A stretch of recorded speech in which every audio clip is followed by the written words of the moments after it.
नमस्कार, जय हिंद, वंदे मातरम। सभी का स्वागत है एनडीसी निशुल्क क्लासेस में। अभिनंदन है आप सभी का। और आज की हमारी जो क्लास है वो बहुत शानदार क्लास होने वाली है, क्योंकि आज हम पढ़ने वाले हैं तुलसीदास, है ना। तो चलिए, तुलसीदास जी का तो नाम आते ही हर्षित हो जाते हैं। समय वेस्ट नहीं करेंगे और बहुत बढ़िया तरीके से चलेंगे।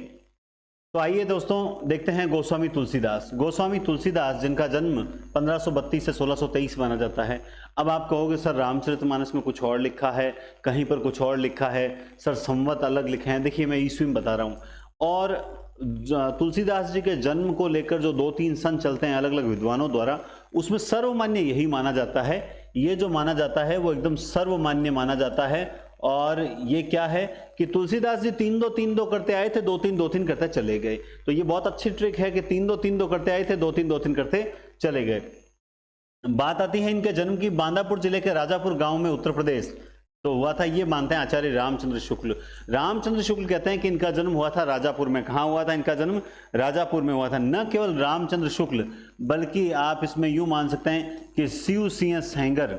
अगर आप एक दो विद्वान और पूछें तो मैं आपको बता सकता हूं कि रामचंद्र शुक्ल के साथ शिव सिंह सेंगर, और ये 2 विद्वान हैं मोस्टली, ठीक है। हालांकि एक बेणी माधवदास और भी हैं, बेणी माधवदास। इनके अनुसार भी जो है तुलसीदास जी का जन्म जो है वो कहाँ हुआ था? राजापुर में हुआ। तो साहब ये सोरो, कुछ विद्वान कहते हैं कि तुलसीदास जी का जन्म जो है वो सोरो प्रदेश में हुआ था।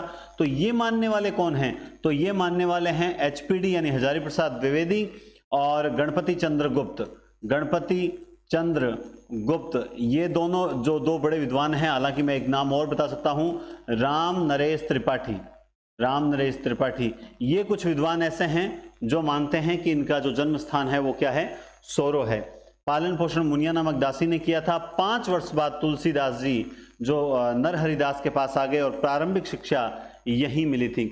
कुछ समय पश्चात काशी गए। कहाँ पर? काशी। और काशी में इनके गुरु जो है वो शेष सनातन जी की पाठशाला में 15 वर्ष तक अध्ययन कर जन्मभूमि लौट आए। तो इनके गुरु को लेकर भी विशेष ध्यान रखना कि शेष सनातन। अब देखो इसमें चीज क्या निकल के आती है कि जो ये है नरहरिदास या नरहरियानंद नाम है इनका, नरहरियानंद, ये इनके दीक्षा गुरु कहे जाते हैं।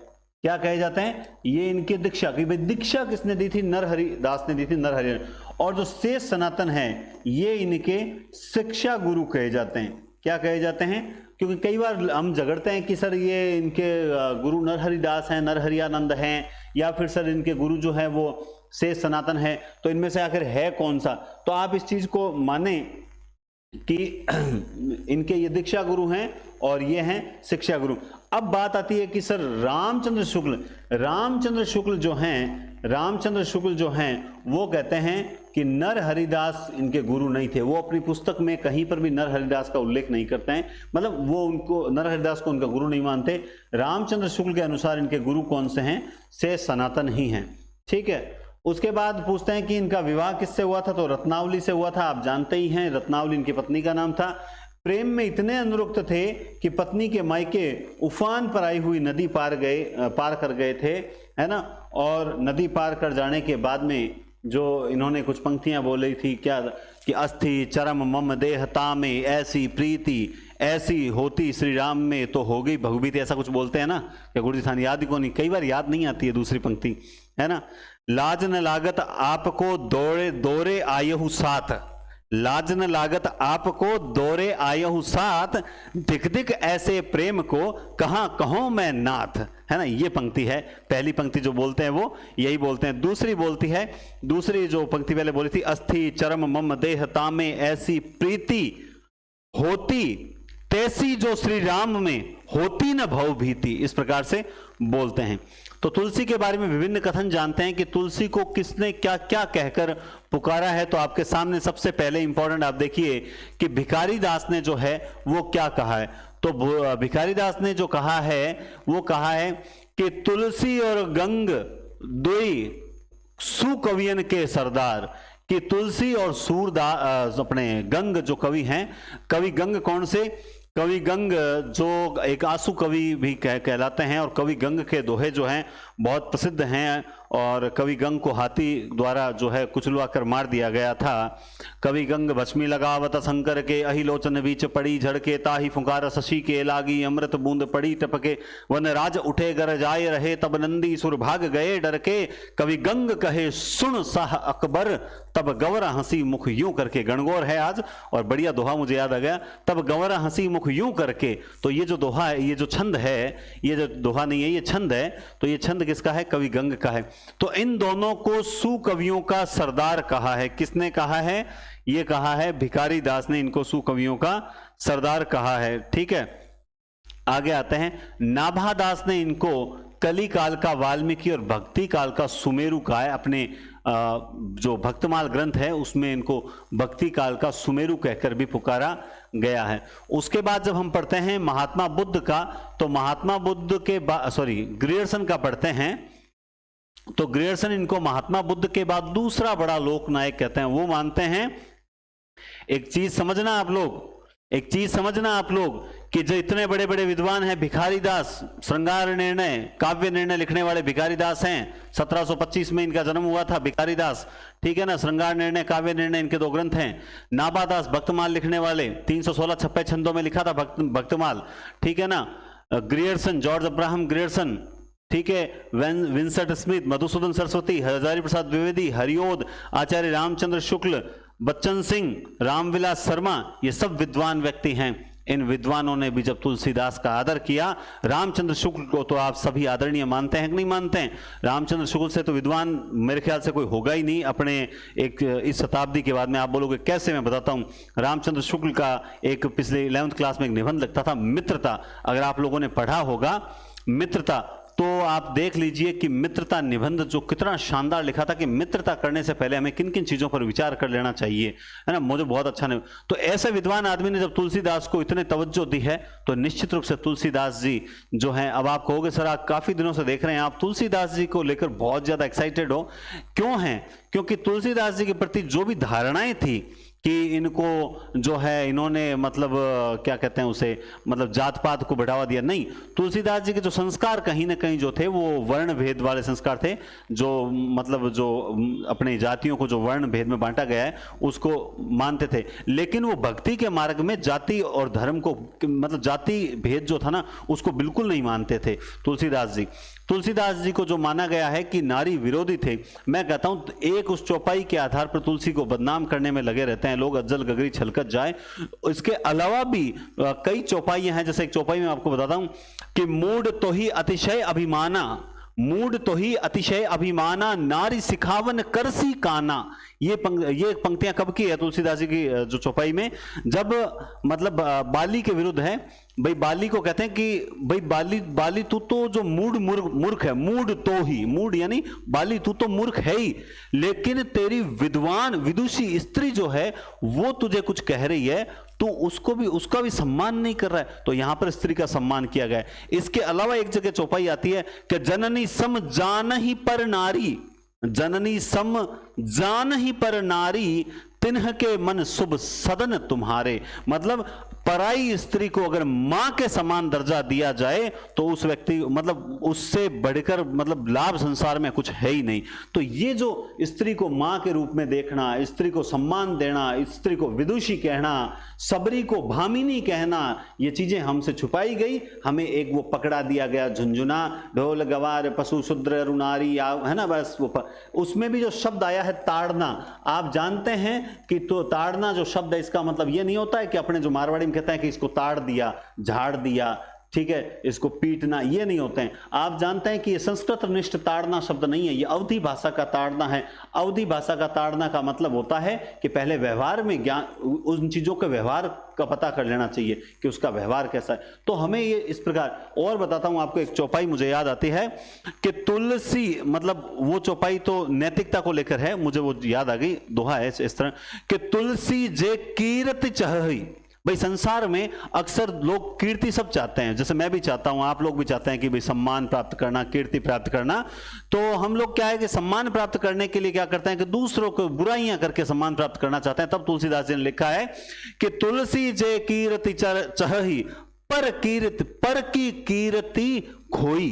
भाई खुद कीर्ति चाहते हो और दूसरों की कीर्ति खोकर चाहते हो, तिनके मुंह मसीह जग, तिनके मुंह मसी लगी है, मिटी है न मरी है न धोई। मतलब जो व्यक्ति दूसरों की कीर्ति को खोकर खुद कीर्ति प्राप्त करना चाहते हैं, उनके मुंह पर तो कालिख पुतेगी ही पुतेगी, वो मरने से मिटने से धोने से भी नहीं धुलेगी। ये पंक्तियां मुझे कब याद आई तुलसी पढ़ते पढ़ते, मैं जब कुछ लोगों के कमेंट देखता हूं, ठीक है, कि आप मतलब आप ये नहीं पढ़ाते, वो नहीं पढ़ाते, ये नहीं करते, जो असामाजिक तत्व जो है, मैं उनको असामाजिक तत्व कहकर संबोधित करता हूं, वो कमेंट करते हैं टीचर्स, बहुत से टीचर्स के कमेंट्स देखता हूं, कई बार फालतू बकवास करते रहते हैं। और तब मुझे ये दोहा याद आया, फिर एक फिराक गोरखपुरी का एक दोहा और याद आ गया मुझे, एक वो रुबाई याद आ गई कि जो मुझको बदनाम करे काश वे इतना सोच सके, मेरा पर्दा खोले है कि अपना पर्दा खोले। यानी वो मेरे संस्कारों का नहीं अपने संस्कारों का परिचय देते हैं। आप लोग याचक हो, बढ़िया तरीके से पढ़ो, किताबें पढ़ो, किताबों में वो सब कुछ है जो हमें मान लो ये जो व्हाट्सएप यूनिवर्सिटी पे नहीं मिलता है। किताबों में डूबे रहिए, आपको बहुत कुछ नया मिलेगा। रात को 12-1 बजे तक भी हम लोग किताबों में कुछ ऐसी चीजें ढूंढते रहते हैं जो सुबह आप लोगों को बताना चाहते हैं। किस लिए? कीर्ति प्राप्त करने के लिए। चाहते आपको अच्छी चीजें मिलेगी तभी हमें कीर्ति मिलेगी। मैंने कहा ना, सब प्राप्त करना चाहते हैं लेकिन किसी की बुराई नहीं, किसी की अच्छाई करके। कुछ ज्यादा लंबा चौड़ा ज्ञान दे दिया होगा, माफी चाहता हूं। आइए तो बात करते हैं, ग्रियर्सन ने इनको महात्मा बुद्ध के बाद दूसरा बड़ा लोकनायक कहा है। उसके बाद देखिए विंसेंट स्मिथ। विंसेंट स्मिथ कहते हैं मुगल काल का सबसे बड़ा आदमी। तो कहीं ना कहीं आप यहां पर कंफ्यूज हो सकते हो कि ग्रियर्सन क्या कहता है और विंसेंट स्मिथ क्या कहता है। तो यहां कंफ्यूज मत होना। महात्मा बुद्ध के बाद दूसरा, भाई ग्रियर्सन ने सबसे पहला इतिहास किसने लिखा था? गौरसद तौसी ने लिखा था। लिखा था कि नहीं लिखा था? उसके बाद लिखने वाला व्यक्ति कौन था? तो अंग्रेज कौन था? एक तरह से ग्रियर्सन। तो यानी ग्रियर्सन जो था वो दूसरा था, दूसरा बड़ा। पहला बड़ा लोकनायक कौन था? तो बोल दिया कि पहला बड़ा जो लोकनायक था वो तो गारसा तौसी था। दूसरा बड़ा लोकनायक कौन था? ग्रियर्सन। तो इस तरीके से हम याद कर सकते हैं कि महात्मा बुद्ध के बाद दूसरा बड़ा लोकनायक, ये दूसरा शब्द आते ही हम समझ लेंगे ये बात ग्रियर्सन ने कही है। विंसेंट स्मिथ मुगल काल का सबसे बड़ा आदमी कहा है। विंसेंट स्मिथ जो है मुगल काल का सबसे बड़ा आदमी कहा है। मधुसूदन सरस्वती, इन्होंने मधुसूदन, आहा आनंद, आनंद, मधु नाम आते ही क्या आ गया? आनंद आ गया, है ना। तो मधुसूदन सरस्वती आनंद वन का वृक्ष, तुलसी को क्या कहा है? आनंद वन का वृक्ष कहा है। हजारी प्रसाद द्विवेदी कहते हैं कि उस युग में किसी को तुलसी के समान सूक्ष्मदर्शिनी और सार ग्रहिणी दृष्टि नहीं मिली थी। आप नोटिस कीजिए, हजारी प्रसाद द्विवेदी कहते हैं कि तुलसी के प्रति जो रामचंद्र शुक्ल का मोह है वो कबीर के प्रति क्या करवा गया? अन्याय करवा गया। यानी तुलसी में इतने डूब गए रामचंद्र शुक्ल की कबीर को जो है भूल गए। विद्वान व्यक्ति थे। हाँ, कबीर जो है वो अपनी जगह बहुत इंपॉर्टेंट है। मैं खुद अपना बोलूं, मैं तुलसी से ज्यादा जो है वो कबीर से प्रभावित हूं। और मेरी पीएचडी जब मतलब पीएचडी में जब हमें सब्जेक्ट लेने के लिए बोला गया तो मैंने सबसे पहले कबीर को ही चुनना पसंद किया था, आपको रियल बताऊं। फिर मुझे कहा कबीर बहुत बड़ा साहित्य है, पार नहीं पड़ेगी। तो फिर मैंने दूसरा कौन सा चुना? नागार्जुन। तो फिर नागार्जुन, तो बोला नागार्जुन मतलब कोई ऐसे कवि को चुनिए पीएचडी में जो फटाफट शॉर्ट में हो जाए। तो ये चीजें चलती रहती हैं। तब मैं बताऊं कबीर से मैं बहुत ज्यादा प्रभावित हूं, ठीक है, तुलसी से ज्यादा। लेकिन सोचिए हजारी प्रसाद द्विवेदी जो कबीर को भी मतलब बहुत तवज्जो देते हैं, वो व्यक्ति भी तुलसी की तारीफ किए बिना नहीं रह सके। हरियोत तो बहुत गजब बात कह गए कि कविता करके तुलसी न लसे, कविता करके तुलसी न लसे, कविता ही लसी पा तुलसी की कला। कविता करके तुलसी, कविता करके मतलब कविता करके तुलसी न लसे, मतलब तुलसी इतने प्रभावित नहीं, बल्कि कविता जो है वो तुलसी की कला को पाकर जो है वो महान हो गई एक तरह से, है ना। वो ज्यादा, भाई कविता ने तुलसी पर एहसान नहीं किया बल्कि तुलसी ने कविता पर एहसान किया जो उन्होंने कविता लिख दी। कितनी बड़ी बात कह दी हरियोद ने, ठीक है। आचार्य रामचंद्र शुक्ल, बच्चन सिंह और रामविलास शर्मा हिंदी का जातीय कवि। अब ये बच्चों के बहुत आप लोगों के विवाद चलता है, मैं देखता हूं सोशल मीडिया पे कि आप लोग चलते हैं कि हिंदी का जातीय कवि किसने कहा है। सर हमारे पास ऑथेंटिक प्रूफ है रामविलास शर्मा, सर हमारे पास बच्चन सिंह प्रूफ है, सर हमारे पास रामचंद्र शुक्ल है। आई एम सॉरी, मेरे पास तीनों के तीनों प्रूफ हैं। तो बोले सर ये तो हंसी आ रही होगी, कैसे? बिल्कुल, सबसे पहले आचार्य रामचंद्र शुक्ल ने ही कहा था इनको हिंदी का जातीय कवि। फिर बच्चन सिंह ने भी कहा है, फिर रामविलास शर्मा ने कहा है। तो सबसे पहले तो अगर रामचंद्र शुक्ल ने ही कहा होगा ना, इन्होंने भी कहा, कोई दिक्कत नहीं है। एक व्यक्ति को मैं कह देता हूं ही इज द बेस्ट, तो दूसरा व्यक्ति नहीं कह सकता क्या ही इज द बेस्ट, बस क्लियर बात है। तो हिंदी का जातीय कवि किसने कहा है? रामविलास, इन्होंने कहा है, ठीक है। इसके अलावा हजारी प्रसाद द्विवेदी ने एक बात और भी कही है दोस्तों, और वो बात क्या कही है कि तुलसी का जो काव्य है, तुलसी का जो काव्य है, तुलसी का जो काव्य है वो समन्वय की विराट चेष्टा वाला काव्य है। शायद मेरे आगे लिखी हुई होगी ये लाइन, विराट चेष्टा का काव्य। बिल्कुल, इन्होंने जो काव्य लिखा था वो कहीं ना कहीं समन्वय की विराट चेष्टा वाला काव्य है। इसके अलावा देखो बच्चन सिंह का एक और बताता हूं, बच्चन सिंह का एक और बताता हूं आपको। हाँ, बच्चन सिंह ने इनको रूपकों का बादशाह भी कहा है, रूपकों का बादशाह, रूपकों का बादशाह कहा है। बच्चन सिंह और भगवान दीन ने, दोनों ने जो है वो रूपकों का बादशाह कहा है। जबकि रामचंद्र शुक्ल जो हैं, रामचंद्र शुक्ल, इन्होंने तुलसी को अनुप्रास का बादशाह कहा है। क्या कहा है? अनुप्रास का बादशाह। देखो याद रखना इस बात को, बच्चन सिंह ने कहा है तो रूपकों का बादशाह, रामचंद्र शुक्ल ने क्या कहा है? अनुप्रास का बादशाह। जबकि एक और व्यक्ति भी हमारे सामने, उदय भानु, उदय भानु ने इनको उत्प्रेक्षाओं का बादशाह कहा है, उत्प्रेक्षाओं का बादशाह कहा है, ठीक है। ये जो अभी हमने पंक्ति पढ़ी थी ना, तुलसी और गंग कवि दुई, मतलब दोनों जो हैं सुकवियों के सरदार, ये बात आखिर क्यों कही थी? क्योंकि अगली पंक्ति आप लोगों ने नहीं सुनी होगी, तुलसी गंग दुई भय सुकवियन के सरदार, ये पंक्ति तो आप सबने सुनी है। लेकिन इसकी दूसरी पंक्ति है, इनके काव्यन में मिली, क्या पंक्ति है? इनके काव्यन में मिली भाषा विविध प्रकार, इनके काव्यन में मिली भाषा विविध प्रकार, ये पंक्ति बोली गई है कि तुलसी गंग भय दुई, तुलसी गंग दुई भय सुकवियन के सरदार, इनके काव्यन में मिली भाषा विविध प्रकार, ये पंक्ति बोली गई है। इसका मतलब इनके काव्य में भाषा जो है वो खेलती हुई दिखाई देती है, बहुत ही बढ़िया। इसीलिए कोई इसे अनुप्रास का बादशाह कहता है, कोई रूपकों का बादशाह कहता है बच्चन सिंह, तो उदय भानु उत्प्रेक्षाओं का बादशाह कहते हैं। आप सोचिए, अब तक हम भक्ति काल के जो है चौथी धारा में चल रहे हैं, कृष्ण वगैरह सब कुछ पढ़ लिया, इस तरह का कोई व्यक्ति आपके सामने आया क्या? मतलब जिसने साहित्य को एक नई दृष्टि दे दी हो। आप सोच के देखिए, जिन्होंने मतलब एकमात्र भक्ति काल की धारा जिसमें राजनीति और अर्थव्यवस्था का भी अध्ययन किया गया है ना। मैंने आपको बताया था विनय पत्रिका वगैरह में जो है भाई उस समय की अर्थव्यवस्था के बारे में, राजनीतिक विचारधारा के बारे में यूटोपिया, यूटोपिया यानी राम राज्य की जो संकल्पना है वो कवि करते हैं। बहुत बढ़िया चीज चल रही है। आए आगे और बताता हूं मैं। अमृत, अमृत, अमृत कौन देता है? अमृत देता है चंद्रमा, चंद्रमा के पास अमृत है। तो साहित्य का शशि किसने कहा है? अमृतलाल नागर। एनडीसी क्लासेस का मतलब है साहित्य तुरंत हाथों हाथ याद होगा। ईमानदारी से याद हो रहा है वीडियो, चाहे लाइव देख रहे हो चाहे बाद में देख रहे हो, ईमानदारी से बताएं तुरंत याद होता है या नहीं होता है? मतलब इतना सरल तरीके से साहित्य को परोस रहा हूं, उसमें कोई कमी है या नहीं है? अब मेरे अनुसार तो नहीं है, मैं 100% कभी हूं ही नहीं। आप मुझे बताएं क्या इस तरीके से साहित्य परोसा जा रहा है तो तुरंत याद हो रहा है कि नहीं हो रहा है? आप बताएं, कमेंट जरूर करें, ठीक है। आचार्य रामचंद्र शुक्ल कहते हैं कि तुलसी की भक्ति पद्धति की सबसे बड़ी विशेषता है उनकी सर्वांग पूर्णता। ये बहुत इंपॉर्टेंट बात है, जो इनकी सबसे बड़ी विशेषता है वो है सर्वांग पूर्णता। क्या विशेषता है? सर्वांग पूर्णता, यानी सब अंगों में पूर्ण है, हर अंग का इन्होंने वर्णन किया है। और भाषा की सबसे बड़ी विशेषता है उनकी प्रसंगानुकूलता। देखो ये है भक्ति पद्धति की सबसे बड़ी विशेषता। सभी प्रकार की भक्ति की है, दास्य सख्य सब प्रकार की भक्ति की है, ठीक है ना। और नवधा भक्ति जिसे बोलते हैं ना, 9 प्रकार की भक्ति। और इनकी भाषा की सबसे बड़ी विशेषता क्या है?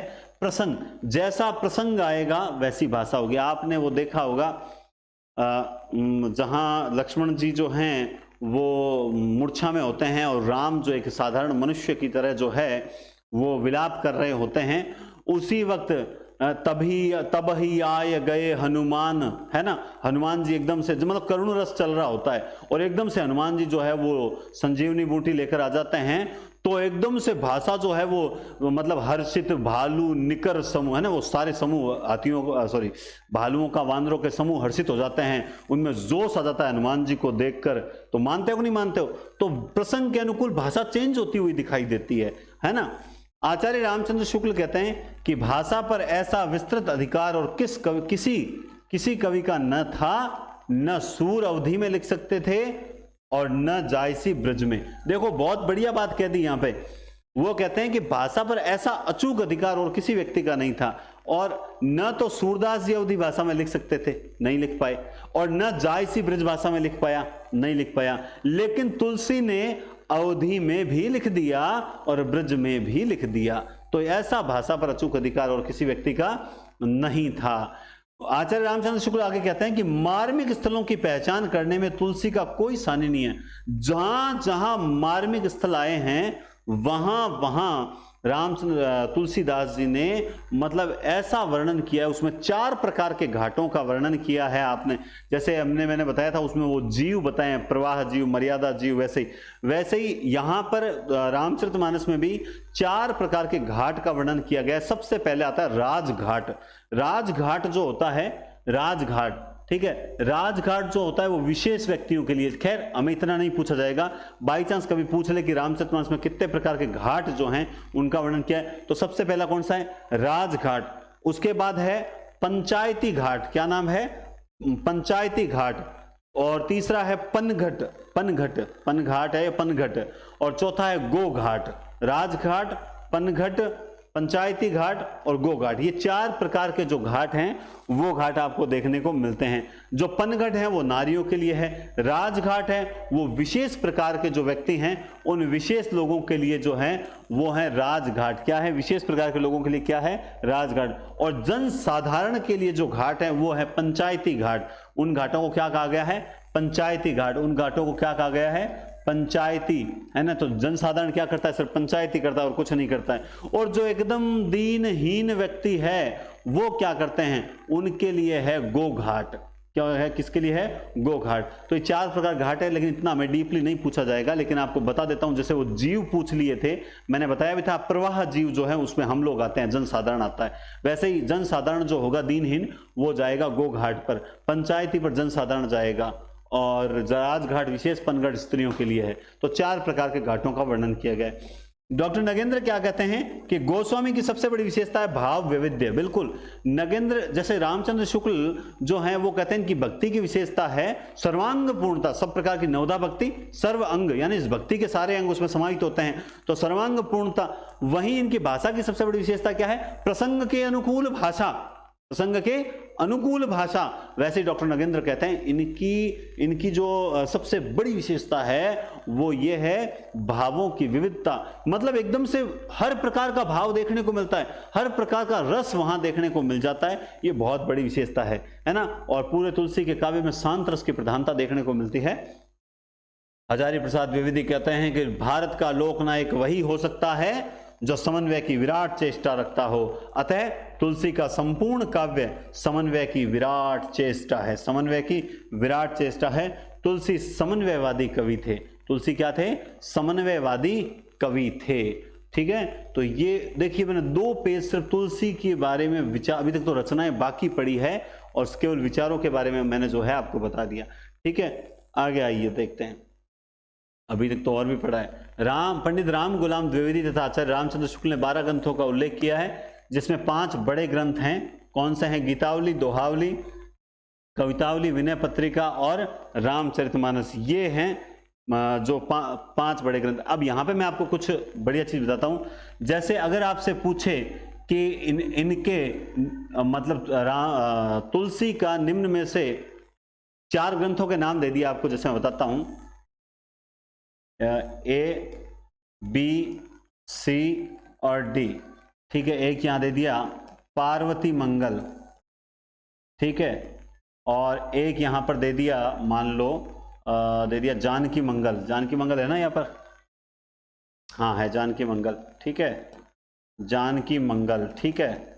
और एक दे दिया रामलला नहछू, ठीक है, और चौथा दे दिया मान लो बरवे रामायण। ठीक है, बरवे रामायण।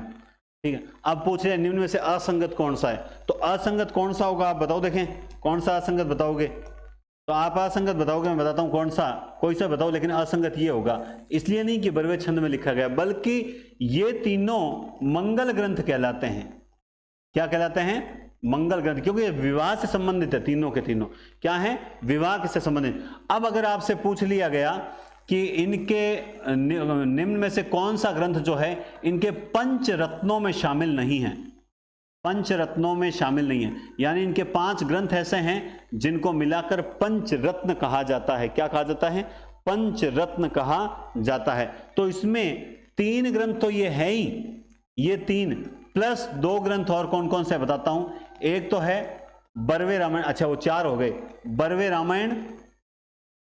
रामायण, और दूसरा है अपने वैराग्य संदीपनी, वैराग्य संदीपनी। तो ये तो 3 और ये 2 5, यानी मतलब 4 और 1 ये बरवे, ये 5 ग्रंथ मिला के पंचरत्न माने जाते हैं। अब वहां मान लो वहां पर वो ये हटाकर और इसकी जगह दे दे कौन सा, अपने रामचरितमानस, रामचरितमानस, और फिर आपसे पूछ ले कि इनमें से कौन सा ग्रंथ जो है पंचरत्न में शामिल नहीं है। मैं दावे के साथ कहता हूं, अभी तो आप सब दिमाग में आ रहा होगा कि सर हम तो बता देंगे, होशियार हैं हम तो, विद्वान है, विदुषी हैं, ऐसा आ रहा होगा ना, है ना? हाँ मुझे पता आ रहा होगा, फीलिंग अच्छी आ रही होगी।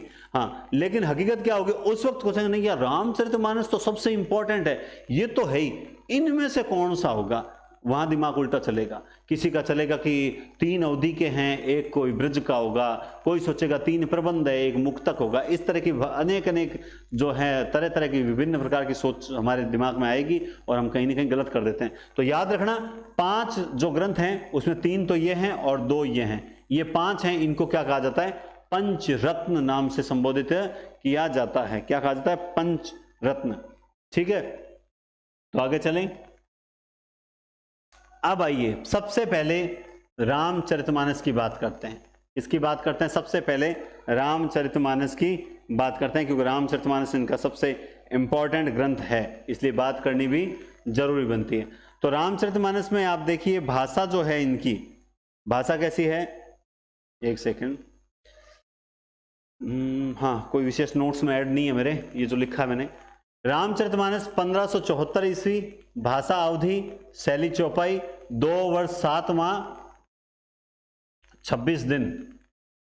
ठीक है, प्रबंधात्मक काव्य हैं, 7 कांड हैं।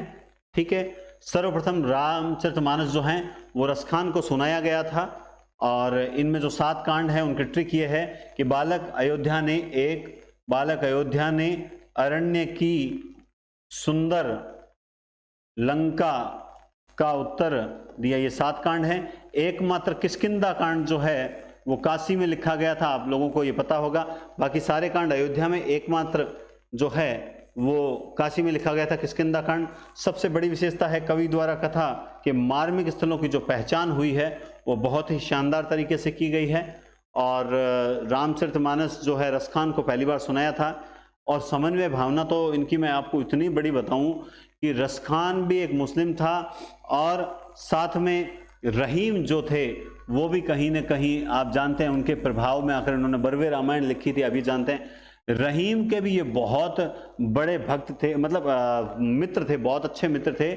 और इनकी रहीम का जब निधन होता है, इंतकाल होता है, तब ये कहते हैं कि 4 गांव को ठाकुरों और मन को महामहीप, 4 गांव को ठाकुरों और मन को महामहीप, किसके बारे में कहते हैं? 4 गांव को ठाकुरों मन को महामहीप, राम धाम टोडर गए, राम धाम टोडर गए, और तुलसी भय असोच, तुलसी भय असोच, राम धाम टोडर गए, तुलसी भय असोच। ये जो पंक्तियां हैं, मतलब टोडरमल के, सॉरी अच्छा टोडरमल के बारे में कही थी, तो सॉरी मैंने रहीम का गलत बता दिया, रहीम कहेगा, माफी चाहता हूँ। तो टोडरमल जो था ना उसके लिए कही थी, रहीम के लिए आगे एक पंक्ति और आएगी, बहुत बढ़िया पंक्ति है, कुछ जल्दबाजी में गलत बता दिया। ऐसी गलतियां मेरे से होती रहेगी, उसको इग्नोर आपको ही करना पड़ेगा, क्योंकि मैं सुधरने वाला नहीं हूं। एक आध गलती जब तक मैं नहीं करूं तब तक मुझे चैन नहीं मिलता, लेकिन मैं सुधार देता हूं हमेशा, है ना, सुधार देता हूं। चलिए रहीम के बारे में आगे बताएंगे। रहीम के बारे में आगे बताएंगे। यहां तो हो गया ना सारा, ठीक है, ओके। रामचरितमानस में श्रृंगार रस का शिल्प एवं मर्यादित वर्णन है। ये एक बहुत बढ़िया चीज है कि आपको यहाँ श्रृंगार रस देखने को मिलेगा, लेकिन वो बड़ा मर्यादित है, उसमें अश्लीलता नहीं है। समझ गए आप बात। रामचरितमानस में सर्वत्र समन्वय की विराट चेष्टा की गई है, आप देख सकते हैं। और रामचंद्र शुक्ल ने रामचरितमानस को लोक मंगल की साधना अवस्था का काव्य कहा है। लोक मंगल की साधना अवस्था का काव्य कहकर पुकारा है। ये बहुत इंपॉर्टेंट फैक्ट है, ये जो है इंपॉर्टेंट चीज है, लोक मंगल की साधना अवस्था कहकर पुकारा है। और जो रामचरितमानस का जो एक कांड है अयोध्या कांड, इन्हें मानस का क्या कहा जाता है? हृदय स्थल कहा जाता है। मानस का क्या कहा जाता है? हृदय स्थल कहा जाता है। 1074 कड़वक हैं इसमें। कितने हैं? 1074 कड़वक पद्धति देखने को मिलती है इसके अंदर। और इसमें भी खास बात यह है कि जो मतलब जो चित्रकूट सभा है, जो चित्रकूट सभा है, चित्रकूट सभा, इसको उन्होंने आध्यात्मिक घटना कहकर पुकारा है। क्या कहा है? चित्रकूट सभा जो होती है ना, आप देखते हैं कि चित्रकूट सभा, इसको उन्होंने आध्यात्मिक घटना कहकर पुकारा है। ठीक है ना। और लोकमंगल की साधना अवस्था हो ही गया। 4 संवाद, वो 4 घाट मैंने आपको पहले ही बता दिया। और रामचरितमानस में जो हैं वो 4 घाट का वर्णन किया गया, जिनको 4 संवाद कहा गया है। और इसके अलावा तो मैं आपको क्या कहूँ, हाँ एक चीज बता देता हूँ, रामचरितमानस पर जो पहली टीका लिखी थी, वो लिखी थी, किसने लिखी थी? चलो बताओ कमेंट बॉक्स में ये जरूर बताओ कि रामचरितमानस पर पहली जो टीका है वो किसने लिखी थी? बताओ, देखें जल्दी बताओ किसने लिखी थी। आपको याद है तो बढ़िया है, लेकिन ये प्रश्न आ सकता है, ध्यान रखना। रामचरण दास ने। किसने लिखी थी? रामचरण दास ने सबसे पहली टीका लिखी थी। समझ आ गई बात। और इसके अलावा तो और क्या चीज है? बेणी माधवदास वगैरह, मूल गोसाई चरित नहीं, और कोई ऐसी बात नहीं है। ठीक है ना। हाँ एक चीज वो रहीम वाली बता देता हूं। रहीम वाली जो चीज है, रामचरितमानस पर रहीम ने जो है वो क्या बताया था? रामचरितमानस पर रहीम कहते हैं कि रामचरितमानस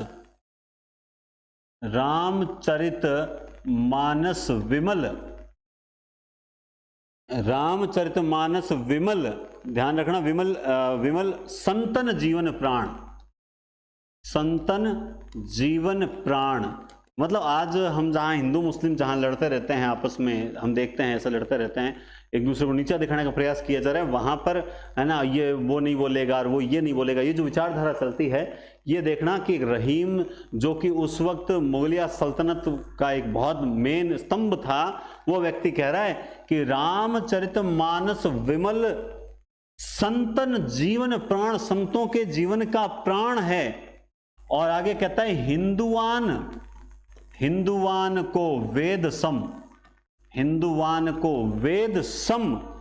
यवन ही प्रकट पुराण। तो ये बात बोलने के लिए ना कलेजा भी चाहिए, ये बात बोलने के लिए कलेजा भी चाहिए, क्योंकि आप अच्छाई की तारीफ करने से, भाई असली संत कौन सा है? संत समझ रहे हो ना, संत शब्द, असली संत कौन सा है? वो है असली संत जो सच्चाई से पीछे हटे नहीं और खुद का धर्म श्रेष्ठ है माने। जैसे मैं आपको एक बहुत बढ़िया चीज बताता हूं, मुझे याद आई। तुलसी को जब पढ़ते हैं तो तुलसीदास जी निर्गुण को बिल्कुल भी अस्वीकार नहीं करते। मेरी बात को समझना ध्यान से। हम वहां पढ़ते आए थे कि ये जो हैं वो सगुण और निर्गुण जो भेद चलता है, तो मैंने कहा था कि भाई सगुण को कबीरदास जी जो है कहते हैं कि सगुण को गालियां देते हैं। जिन्होंने नहीं पढ़ रखा है ना कबीर को, वो लोग बोलते हैं कि सगुण को गालियां देते हैं। बिल्कुल नहीं बोलते हैं, बिल्कुल भी नहीं बोलते हैं। मेरी बात को ध्यान से समझना। वो बोलते हैं, तुलसीदास जी कहते हैं कि ब्रह्मा तो निर्गुण है। क्या बोलते हैं? ब्रह्मा तो निर्गुण है। तो फिर बोला कि आप सगुण का समर्थन कैसे करते हैं? बोला, जैसे मैं उदाहरण बताता हूं, एक विवेकानंद जी का उदाहरण मुझे याद आता है। विवेकानंद जी को एक जो राजा था, सम्राट था, वो इस प्रकार से बोलता है कि क्या है तुम्हारा जो ईश्वर है, क्या है, तुम इस लोहे के टुकड़ों में, पत्थर के टुकड़ों में जो अपने ईश्वर को ढूंढते फिरते हो, तुम्हारे ईश्वर का वजूद क्या है।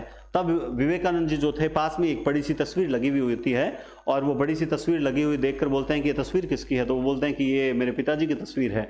तो बोला अच्छा। तो बोला आप इस पर थूक सकते हो क्या। बोला कैसे, इस पर कैसे थूक सकता है, मेरे पिताजी है। बोला कहाँ है पिताजी। है तो पिताजी की तस्वीर है, ये तो पिताजी की तस्वीर है ना, इसमें हार्ड है ना इसमें मांस है, कहाँ से तस्वीर। बोला नहीं, मुझे इसमें पिताजी दिखते हैं। पिताजी दिखते हैं, वास्तव में पिताजी थोड़ी हैं, मुझे इसमें पिताजी दिखाई देते हैं। मुझे पिताजी के होने का एहसास होता है, मुझे पिताजी के होने का आभास होता है। मैं बिल्कुल भी नहीं थूक सकता। ठीक ऐसे ही हमें मूर्तियों में उन लोहे के टुकड़े जिसे बोलते हैं, हमें उनमें ईश्वर के होने का एहसास होता है। निर्गुण भी क्या कहते हैं कि कण कण में ईश्वर है ना। मोको कहाँ ढूंढत है बंदे, मैं तो तेरे पास में, ना मैं मंदिर ना मैं मस्जिद ना काबे कैलाश में, ढूंढी हो तो तुरंत मिली हो पल भर की तलाश में, है ना। खोजी हुई तो तुरंत मिली हो पल भर की तलाश में। और आगे एक अगली लाइन है, मैं भूल रहा हूं कि सब सांसों की सांस में, एक दो पंक्तियां भूल गए। तो ये जो चीज है, तो तुलसीदास जी खुद कहते हैं कि ईश्वर जो है वो कैसा है, निर्गुण है। वो खुद कहते हैं कि ब्रह्म तो निर्गुण ही है, किंतु सज्जनों की पीड़ा हरने के लिए प्रभु अवतार लेते हैं। ये बात देखिए, उन्होंने ईश्वर को निर्गुण माना है लेकिन अवतारवाद का खंडन नहीं किया है। वो बोलता है अवतार हुए हैं और ये सत्य है। जो ब्रह्म है वो निर्गुण है, हमें इस बात से अस्वीकार्य नहीं है, लेकिन दीन दुखियों की पीड़ा हरने के लिए उस निर्गुण ब्रह्म को भी अवतार लेना पड़ता है। इस बात को भी वो नकारते बिल्कुल नहीं है। और हम लोग जो है इस साहित्य पर विश्वास नहीं करते हैं। एक नोबेल पुरस्कृत हैं, बहुत बड़े विद्वान हैं और शायद हाँ नोबेल पुरस्कार मिला हुआ शायद उनको, मैं नाम भूल गया। उन्होंने एक बहुत बढ़िया बात कह रखी है कि हिंदुस्तान की सबसे बड़ी खासियत या दुर्भाग्य कहूँ कि हम लोगों की क्या आदत है, हम लोग अपने देश में लिखे गए साहित्य पर विश्वास नहीं करते। दूसरे जो विदेशी आए थे उन्होंने जो लिख रखा है हम उस पर विश्वास करते हैं। उसमें भी बड़ी बात यह है कि हम तुलसी के जो भागवत है, रामचरितमानस है, इन पर विश्वास करने के बजाय विदेशी साहित्य पर तो विश्वास करते हैं, साथ में जो हमारे दुश्मनों ने जो साहित्य लिखा उस पर हम सबसे पहले विश्वास करते हैं, है ना। तो ये एक बहुत बड़ी विडंबना है कि हम हमारे देश में जो रामचरितमानस है, वाल्मीकि द्वारा रामायण हो, चाहे महाभारत हो, चाहे गीता हो, एक्सवाइजेड कोई सा भी ग्रंथ हो, हम उनके साहित्य पर विश्वास कम करते हैं। ठीक है, तो ये बहुत बढ़िया चीजें बता रहा हूं मैं आपको। उम्मीद करता हूं आपको आनंद भी आ रहा होगा, थोड़ा साहित्य से रुचि जागृत हो रही होगी। कोई इसको पर्सनली बिल्कुल ना ले, क्योंकि हम लोग क्या पढ़ रहे हैं, एक निष्पक्ष साहित्य पढ़ते जा रहे हैं और हम लोग एक नैतिकता का निर्माण कर रहे हैं कि हमें साहित्य को किस दृष्टि से देखने की जो है वो आवश्यकता है। खैर, मैं तो अभी तो खुद सीख रहा हूं, बहुत कुछ नया नया पढ़ रहा हूं, बड़ा आनंद आ रहा है। आपको पढ़ाने में आपको कितना आ रहा है मुझे नहीं पता, लेकिन मुझे जो सबसे अच्छी चीज क्या लग रही है कि आपको पढ़ाने के लिए मैं चाहता हूं कि मैं और बढ़िया पढ़ाऊं इनको, तो मैं और बढ़िया पढ़ रहा हूं।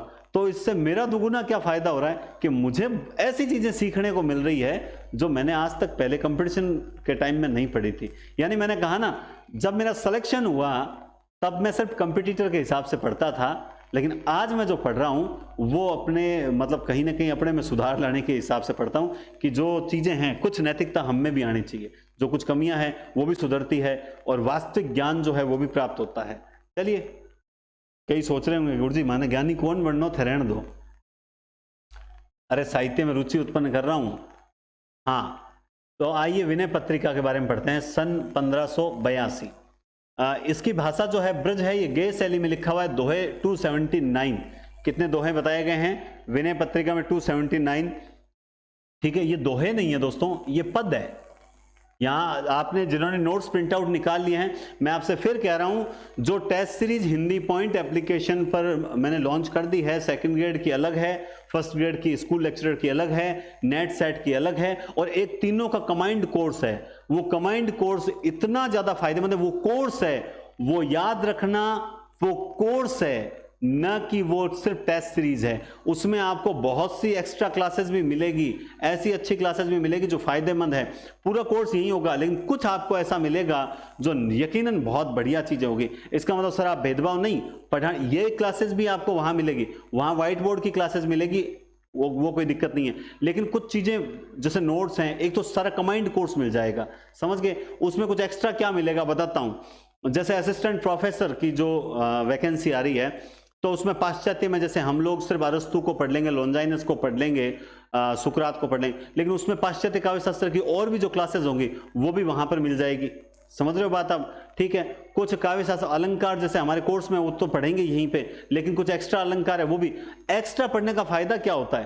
तुम आप लोग सोचते हो सर अब सेकंड ग्रेड में बहुत ज्यादा, स्कूल लेक्चर में तो बहुत ज्यादा है, सेकंड ग्रेड का ही पढ़ेंगे हम तो। नहीं यार, आप थोड़ा सा आगे पढ़ लो, उससे क्या होगा, कम से कम पेपर में आपको ये तो लगता है यार ये तो नहीं है, ये तो कंफर्म हूं मैं, सी तो नहीं होगा, क्योंकि सी तो सर ने उस वक्त बताया था ये तो वहां चीज आती है।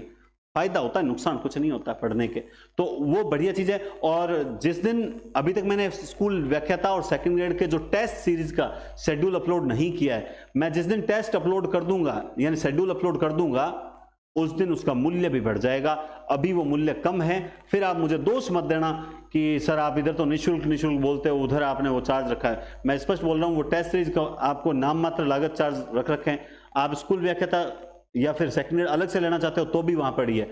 और एक बात और बता दूं, कम ऑफर ऐसी कोई चीज वहां नहीं मिलेगी आपको। कभी कोई मान लो एक बात है कि आगे परीक्षा नजदीक आने पे कर दे तो अलग बात है, लेकिन अभी नहीं करेंगे, क्योंकि जो पहले स्टूडेंट ले लेते हैं फिर उनके साथ वो होता है अन्याय, क्योंकि वो बेचारे भी तो मेरे कहने पे लेते हैं विश्वास करके, तो फिर मैं उनके साथ इस बार अन्याय नहीं होने दूंगा। बाकी लोग कहकर भी छूट कर देते हैं, पहले कहते हैं नहीं करेंगे, बाद में कर देते हैं। मैं स्पष्ट बोल रहा हूं, उसमें नहीं होगी, कोई ऑफर नहीं होगा। आप माने बढ़ेगा जरूर, कम नहीं होगा, क्योंकि मुझे पता है जितना मूल्य वहां दिया जा रहा है, जो नाम मात्र मूल्य, उस मूल्य से 21 गुना आपको बेस्ट मिलेगा। बाकी आप सब समझदार हैं। और आप कॉल्स आते हैं सर हमने इतना महंगा कोर्स ले लिया, इतना महंगा कोर्स ले लिया। भाई क्यों लेते हो? इससे सस्ता अगर आपको कहीं मिल रहा है तो आप वो ले लो फिर। खैर, और एक बात और बोल देता हूं, कई स्टूडेंट्स मुझसे कॉल वगैरह कहते हैं, जैसे क्या कहते हैं उसे, चलो छोड़ो बाद में बात करेंगे। प्रधान रस, तो विनय पत्रिका की बात करते हैं सन 1582 में। ब विनय पत्रिका ब 82, ब विनय पत्रिका ब 82, ब विनय पत्रिका, है ना, इसको यूं याद कर सकते हैं, विनय पत्रिका ब 82, विनय पत्रिका ब 82, विनय पत्रिका ब 82। प्रधान रस जो है वो शांत रस है। कौन सा रस है? शांत रस है। विनय पत्रिका के बारे में कहा जाता है कि विनय पत्रिका तुलसी की सर्वाधिक विकासात्मक रचना है।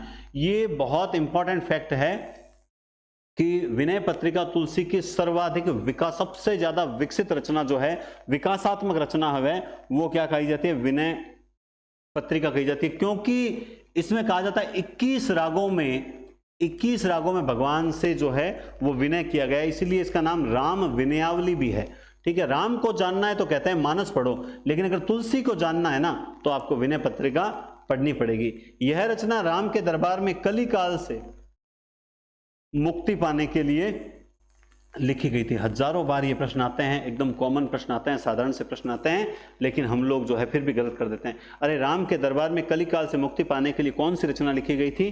तो वो यही विनय पत्रिका जो है वो लिखी गई थी। इसका निर्माण मुक्तक गे पदों में हुआ है, तो ये मैंने आपको बता दी, मुक्तक में हुआ है और पद में हुआ है, मुक्तक पद में है। ठीक है, हजारी प्रसाद द्विवेदी कहते हैं विनय पत्रिका में भक्ति रस की प्रधानता है। किस रस की प्रधानता है?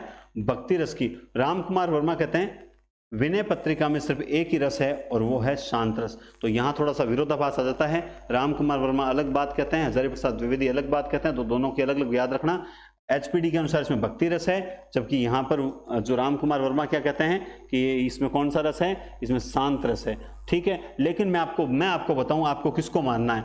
आप याद रखना, विनय पत्रिका में जो है वो शांत रस की प्रधानता है। यहां पर आप हजारी प्रसाद द्विवेदी को जो है वो नकार देवें सर्वमान्य रूप से, इसमें शांत रस की प्रधानता है। किस रस की प्रधानता है?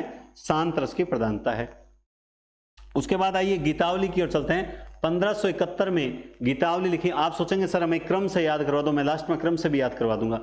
गीतावली सन 1571, 7 कांड हैं, 3, 2, 8 पद, गीति शैली और मुक्तक काव्य हैं। किसमें है? मुक्तक काव्य हैं 300।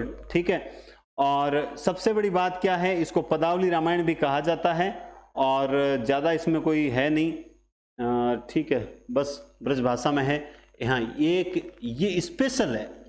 केवल बेणी माधव दास जो है अपने, बेणी माधव दास के ग्रंथ कौन सा है? मूल गोसाई चरित है ना, मूल गोसाई चरित। इस ग्रंथ में शायद इसको प्रथम रचना मानते हैं, लेकिन सर्वमान्य रूप से जो है वो वैराग्य संदीपनी को प्रथम रचना माना जाता है। ठीक है, अब देखते हैं, ये सब आपको पता है कि विवाद तो होना ही है इस पर, लेकिन खैर बेणी माधवदास इसे प्रथम रचना मानता है। इसमें राम के बाल्य रूप की झांकी प्रस्तुत करते हुए वात्सल्य रस का सुंदर विधान हुआ है। पूरे जो तुलसीदास जी द्वारा लिखे गए जो ग्रंथ हैं उनमें वात्सल्य रस की झांकी कहाँ मिलती है? सर्वश्रेष्ठ वात्सल्य रस का वर्णन जो है उस गीतावली में ही हो रखा है। ये राम गीतावली, ध्यान रखना, ये कृष्ण गीतावली नहीं है।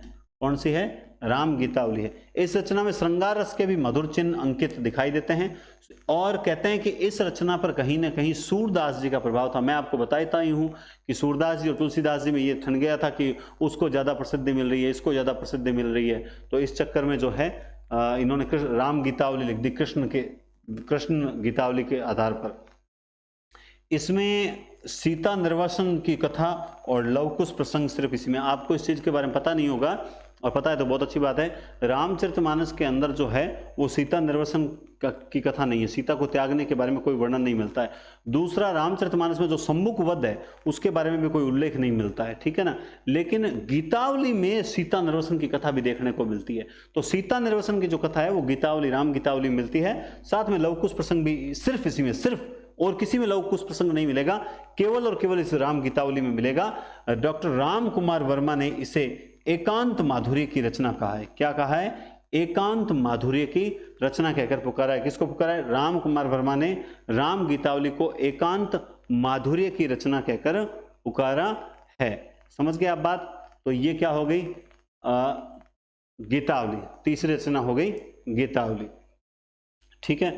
और उसके बाद देखते हैं कवितावली।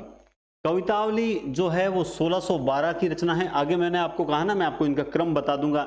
मैं आपको तीन चीजें बताऊंगा, एक तो इन रचनाओं का क्रम बता दूंगा कैसे, एक इनकी भाषा के आधार पर वर्गीकरण वो बता दूंगा, और क्रम हो गया, भाषा हो गया, और ब्रज मतलब ब्रज में कौन सी है और अवधि में कौन सी है, ठीक है।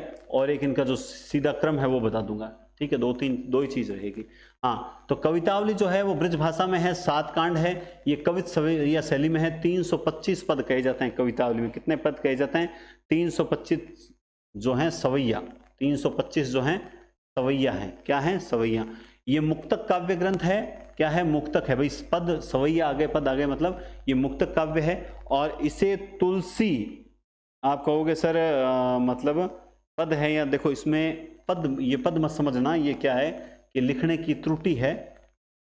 इसमें क्या है, ये देखो, इसमें केवल और केवल कवित और सवैया जो हैं वो कितने हैं? 325 हैं।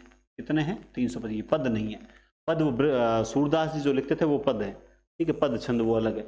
इसे तुलसी की अंतिम रचना माना जाता है और हनुमान बाहुक को भी जो है इसी का अंश माना जाता है।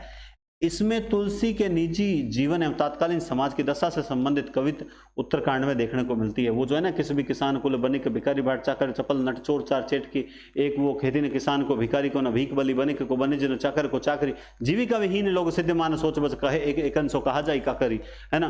तो वो पद जो है वो इसी कवितावली के हैं। याद रखना, तुलसी के निजी जीवन एवं तात्कालीन समाज की दशा कवितावली में मिलती है, जबकि राम को जानने के लिए रामचरितमानस है, तुलसी को जानने के लिए विनय पत्रिका है। दोनों बातों का अंतर समझे। ये निजी जीवन है और वो तुलसी को जानना, दोनों अलग बातें हैं, ठीक है। और इसमें कहते हैं कि काशी में फैली महामारी का वर्णन भी इसमें उत्तरकांड में किया गया है। जो काशी में उस वक्त महामारी फैली थी उसका जो वर्णन है वो भी इसके किस उत्तरकांड में किया गया है, ठीक है। और इसमें तो क्या बताएं, इसमें तो और कुछ ही नहीं है। एक कह सकते हैं कि ये जो 7 कांड है ना, 7 कांड एक खास बात है। अभी ऐसी बात नहीं पूछी जाती, लेकिन आजकल का कोई भरोसा ही नहीं है। एक भरोसा है, क्या है? हाँ, किष्किंधा कांड। जो किष्किंधा कांड है ना, किष्किंधा कांड कहते हैं, इस किष्किंधा कांड में इसमें केवल एक ही छंद है। इसमें 7 कांड है, उसमें से एक कांड है किष्किंधा कांड। किष्किंधा कांड में केवल और केवल जो क्या है, एक ही छंद है। ये एक बहुत इंपॉर्टेंट चीज मुझे मिलती है। किष्किंधा मात्रा यहां से आएगी, ठीक। किष्किंधा कांड में केवल एक ही छंद है। खैर, इससे ज्यादा कोई फर्क नहीं पड़ता। आगे चलते हैं, आगे नहीं चलेंगे। क्लास जो है आज की क्लास 45-50 मिनट की क्लास हो चुकी है और घास नहीं काटना। समझ रहे हो आप बात? तो आप ये जो 3-4 रचनाएं जो हमने पढ़ी है इनको एक बार घुटने का प्रयास करें। कल मैं आकर पहले इनका रिवीजन करवाऊंगा, फिर आगे की रचनाएं जो है पढ़ाऊंगा। तो हम आगे नहीं चलेंगे क्योंकि क्लास का टाइम हो चुका है और मैं जहाँ तक समझता हूँ पढ़ने में आनंद आ रहा होगा। कई बार थोड़ा सा आपको बोरिंग महसूस हो जाएगा, वो इसलिए भी हो जाएगा क्योंकि कई बार क्या है कि कोई चीज़ स्पीड से पढ़ा देते हैं या फिर कई बार ध्यान थोड़ा सा डिस्टर्ब होता है, या कई बार क्या है कि कोई मतलब इंटरेस्टिंग चीज़ नहीं मिल पाती है तो वो आपको लेकिन याद रखें कि जो सक्सेस है, सक्सेस इज़ बोरिंग, सफलता हमेशा बोरिंग होती है लेकिन वो रिजल्ट बहुत शानदार देती है। तो आप लोग बोर ना हो और उम्मीद कर रहा हूँ आपको आनंद आ रहा होगा। बीच बीच में अच्छे दोहे भी सुनाते हैं, मूड तो ही अतिशय अभिमाना, नारी सिखावन करसी काना, है ना। तो याद रखें तुलसी पढ़ रहे हैं और तुलसी में से एक भी प्रश्न आएगा तो पक्का है, जाने नहीं देंगे हम लोग, इस कदर हम तैयारी करेंगे। एक आवाज़ को लेकर कभी कमेंट देखता हूँ, भैया थोड़ी सी कई बार अपना मोबाइल भी चेक कर लिया करो, आवाज़ एकदम सही होती है क्योंकि मेरे सामने ही जो है वो लगा हुआ है स्पीकर, मुझे दिखाई देता है कि हाँ आवाज़ एकदम बढ़िया चल रही है। ठीक है, अब चीख के बोलने से तो मतलब क्या है, समझ गए? Okay, thank you so much, good night.